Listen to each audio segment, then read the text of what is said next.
guys. For Tola. Thanks for tuning in to Tola Talks. Adding a little music today. It's me on the harmonica. Full of more again, but where that's from. Trying to mix in a little sound. Yeah, here we go. It's our third show of the live stream version, and today's show is all about baby boomers beware. All right, are you a baby boomer? I'm a baby boomer. Baby boomers born in 1946 to 1964. Ouch, that makes me a boomer. I was born in 1963. Still drinking from the fountain of youth, though. That's the key. But what's the deal with baby boomers? All right, so what happens when you're a little older now and you made a ton of money, you saved a ton of money in your lifetime, for a lot of you perhaps, but you're just, something's missing, right? You're anxious, you're frustrated. I got a buddy of mine, he's like anxious every day. He's a little bit frustrated because I think the key word is purpose. You know, what's your purpose? You need to have purpose. In the last show, we talked about Dr. Jane Goodall, right? Rest in peace, Dr. Goodall. What was her purpose? I mean, she had major purpose in life. She had passion and purpose, right? Three words that describe, I think, to really sum her up: respect, understanding, and purpose. It's all about harmonious earthly relationships, right? When we talked about Confucius in the first show, right, he was about righteousness, kindness, and sincerity, and harmonious social relationships. But it's all about respect, and no doubt Confucius had purpose. And speaking of Jane Goodall, let me tell you a little more about this. I was listening to an interview she had, maybe like 10 years ago. And she talked about how she actually got to Tanzania. She saved up money. She was working in a restaurant as a server. Her first job she didn't like. I don't think she went to school, but then she was in London and as a server saving money. She said to take a boat because it was cheaper to take a boat to Tanzania. She was going to, a friend of hers invited her to a farm in Kenya. You know, I think Kenya is just north of Tanzania. So she ended up going there, and then she got an intro to Louis Leakey in 1957. And he says he was able to raise about 6 months worth of money to pay her. And first discovery was when she saw the chimpanzees using a stick to get the ants out of like a hole, right? So she knew that chimpanzees could use tools, and that's basically what set her on this course, a lifetime course of everybody knows her background with the chimpanzees and all about harmonious relationships between humans and animals. She believed that. She went on to get a PhD in ethology, which is the science of animal behavior, in 1965, University of Cambridge. And one thing else I liked about it is they had a couple of questions, right? And this one guy called in and he said, do you believe in Sasquatch, right? Or Bigfoot, right? And she said, I'm a romantic, so I want to believe that. She said there have been a few conversations she's had with locals that believe that they've seen a very large gorilla type animal. And they've heard a lot of sounds. They said a lot of sounds that were definitely not from gorillas or chimpanzees. So who knows, I'm a romantic too. I grew up in Jersey, right? So the Jersey Pine Barrens, Bigfoot was a big, Bigfoot was a big one there for anybody living. All right, let's try this here. I told you we're trying to use. Oh, okay. Let's try that again. Hold on, guys. All right. I got a little short whip in there. All right. Let's jump on over to an article I read here. This is an article by Sarah Bahr. I don't know Sarah, but hey, I want to give out Sarah from the New York Times. And she's writing about culture and style. She grew up in the suburbs of Indianapolis. So here I am in Indianapolis. So how about that? We're all connected. So she did this article and talks about a quiz. All right. It's a New York Times quiz. Answer 7 questions to determine what's your dream senior living community. Ouch. If you're ready for a senior living community, a lot of people don't like that, but hey, they're great. No doubt. So 7 questions. And after you answer I took the quiz. After you answer 7 questions, and it turns out that Sarah and myself were both the same. There's 7 different categories that she puts you in. And based on the category, she lists all these different locations that you could potentially move to. So here we go. Let me just tell you what, I'm not going to get into the questions. You can look up the article yourself. New York Times, Sarah, Bahr, Sarah, I'm calling that Sarah Bahr. So you could go into one of 7 categories. The first is lifelong learner. The second is community minded. The third is creative. The fourth is inner Zen. The fifth is toy lover. The sixth is party animal. Seventh is outdoor enthusiast. Which one do you think I was? Lifelong learner, community minded, creative, inner Zen, toy lover, party animal, outdoor enthusiast. Have you guessed it? Well, believe it or not, I was the lifelong learner. It said you were the kid who actually liked school. I love school.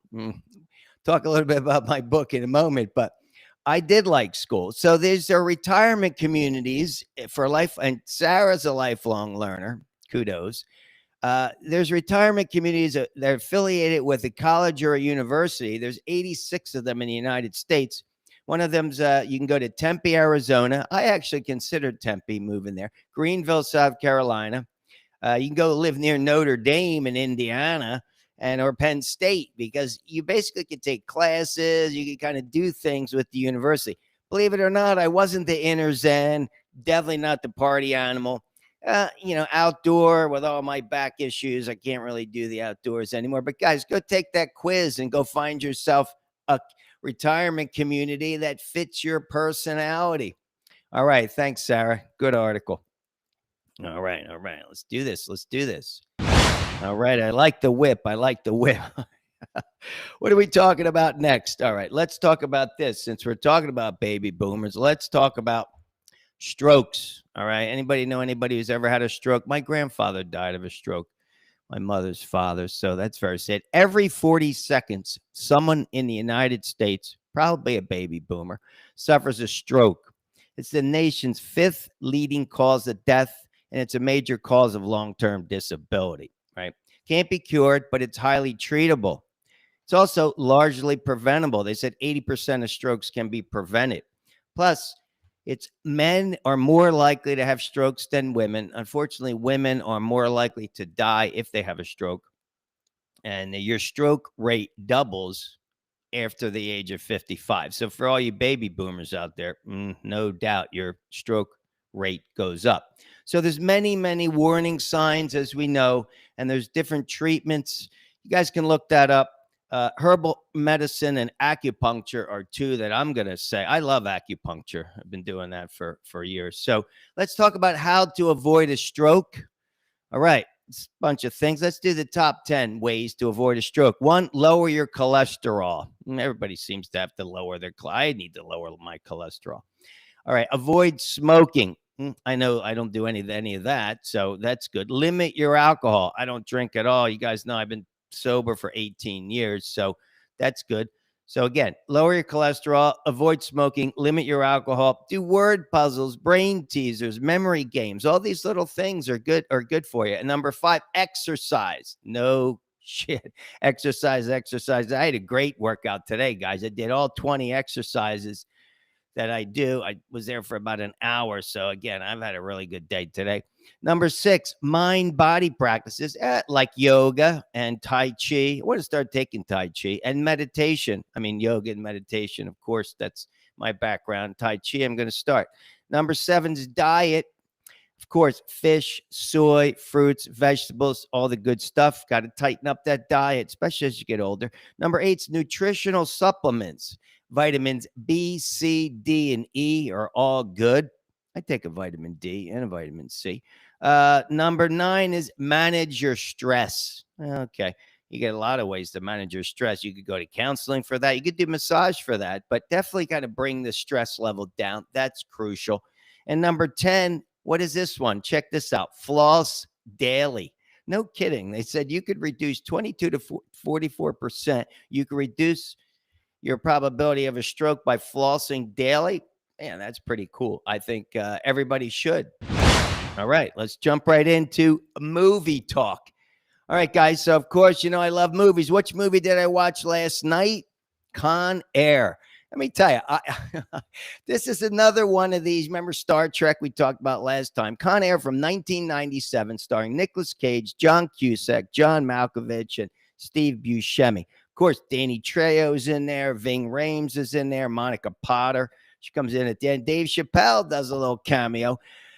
This is about, I really like this movie. This is another one of these movies you could watch more than once. I don't know, maybe 5, 6, 7 times. I don't know how many times I watched this show. It's about a former Army Ranger, Cameron Poe. Great name, by the way, played by Nicolas Cage. Nicolas Cage, he is so pumped up in this movie. He's got the long hair. I think it's one of his, well, he's done a lot of great work. Kudos to Nicolas Cage. He's been an amazing actor for how many years? I don't know, 40 years plus. He's another baby boomer, but does a great job of Cameron. He's just paroled for manslaughter. Yeah, that's a whole sketchy thing there. But he's got to stop a group of violent and deadly, led by Malkovich, of course, criminals escaping from the country after they seize control of this big plane and this prison transport plane. And all hell breaks loose. It's gritty, it's violent, it's badass. No doubt it's badass. And it's a fun movie with a happy ending. You gotta like a happy ending when all the bad guys die. And he gets reunited with his wife. Monica Potter plays his wife, with his little daughter who he never met, because he had to go away and serve, I think, 5 years or so, and this little tiny girl. So if you haven't seen it yet, go watch Con Air.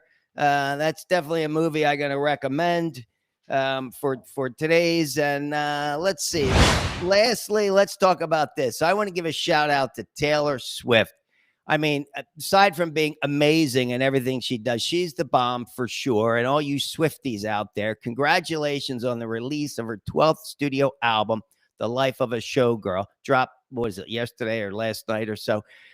Haven't purchased it yet. Okay. All I know is I read it's got 12. It's a tight 12-track run. And she's head over heels in love, and she's got some scores to settle. All right, let me tell you a quick little story. Hey, guys, enjoy the album.